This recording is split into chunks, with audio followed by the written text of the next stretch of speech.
अखिल राजस्थान राज्य कर्मचारी संयुक्त महासंघ एकीकृत की प्रदेश स्तरीय बैठक रविवार को मनोचिकित्सालय ऑडिटोरियम जयपुर में आयोजित हुई। इसमें प्रदेश भर के पदाधिकारियों और विभिन्न संगठनों के प्रतिनिधियों ने हिस्सा लिया। बैठक में राष्ट्रीय और राज्य स्तर के नेताओं ने कर्मचारियों से जुड़ी विभिन्न मांगों पर चर्चा की और पुरानी पेंशन योजना की बहाली, राष्ट्रीय वेतन आयोग के गठन तथा संविदा कर्मियों के नियमितीकरण जैसी प्रमुख मांगों को लेकर 14 नवंबर 2025 को दिल्ली के रामलीला मैदान में धरना देने का निर्णय लिया गया। प्रदेश अध्यक्ष राजेंद्र राणा ने बताया कि कर्मचारियों की 17 सूत्रीय मांगों में 7वें वेतन आयोग की विसंगतियां दूर करने, ओपीएस से संबंधित राशि का समुचित निपटान करने और पारदर्शी स्थानांतरण नीति लागू करने जैसी अहम बातें शामिल हैं। उन्होंने कहा, महासंघ प्रदेश के नियमित और अनियमित कर्मचारियों के हितों के प्रति संवेदनशील है और संवाद के माध्यम से उनकी जायज मांगों के समाधान के लिए प्रयासरत रहेगा। की बैठक में निर्णय ये हुआ है कि Indian public service employees federation के आह्वान पर 14 नवंबर को दिल्ली में अखिल भारतीय रैली का आयोजन किया जा रहा है, जिसमें 8 सूत्रीय मांगों को शामिल किया गया। नंबर 1 है पुरानी पेंशन बहाल की जाए। नंबर 2 है कि एक स्थायी राष्ट्रीय वेतन आयोग गठित किया जाए, क्योंकि जो सेंट्रल वेतन आयोग है वो सेंट्रल की बात करता है कि जो लागू स्टेट और ऑटोनोमस सभी पर होता है। इसलिए हमारी डिमांड है कि स्थायी राष्ट्रीय वेतन गठित हो। तीसरा, सभी तरह के जो कॉन्ट्रैक्ट स्टाफ है, जो कॉन्ट्रैक्चुअल सिस्टम, उसको ख़त्म कर उन एम्प्लॉइज़ को रेगुलर किया जाए।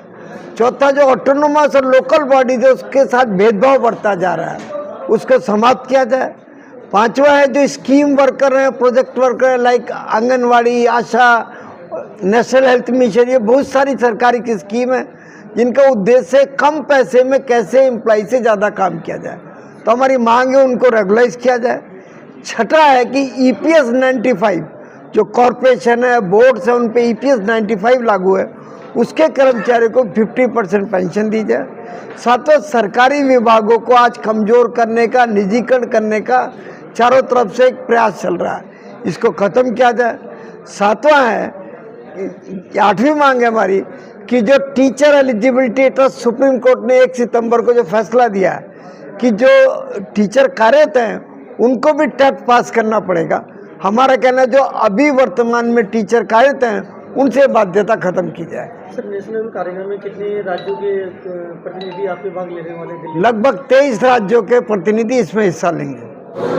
आज हमारी महासंघ की प्रांतीय बैठक हुई, जिसमें विभिन्न हमारे जो घटक संगठन है वो जिलाध्यक्ष इत्यादि हमारे सब शामिल हुए। सबने ध्वनिमत से तय किया है कि देश में राष्ट्रीय वेतन आयोग बने, साथ में जो संविदा कर्मचारी हैं या केंद्रीय योजना में काम करने वाली महिला, आंगनबाड़ी, आशा इत्यादि हैं, जो इन सबके नियमितीकरण की सरकार नीति बनाए और हमारा 51,000 करोड़ रुपया जो केंद्र सरकार के पास जमा है OPS को लेकर के, वो पैसा राजस्थान की सरकार को तुरंत लौटाया जाए। इन सभी मांगों से हम सहमत हैं और इसके लिए तय किया है कि हम 14 नवंबर को यहाँ से दिल्ली कूच करेंगे। राजस्थान विभिन्न जिलों से यहाँ से हम बसों के जरिए रवाना होंगे और साथ में हमारी जो राज्य स्तरीय जो मांगे हैं, आज हमने निर्णय किया है, राज्य स्तरीय मांगे हमारी बहुत सारी। वेतन विसंगति हमारी मांग है, 20 वर्ष 50% पेंशन के लिए क्वालिफाइंग सर्विस की जाए, जो अभी 25 साल है, पहले 28 हुआ करती थी।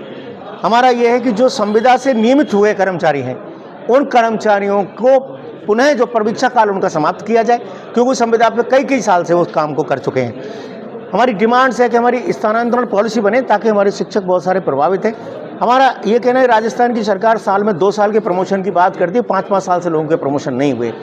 तो सरकार साथ में जो संविदा, निविदा, मानदेय भोगी जो कर्मचारी हैं, इनका जो नियोजन है, पुरानी सरकार ने तय किया था कि हम RSLDC के माध्यम से इनका नियोजन करेंगे। वर्तमान सरकार ने भी दोनों बजट सत्र में कहा है, आज तक भी उन कर्मचारियों की सूचना राजस्थान की सरकार तक नहीं पहुंची।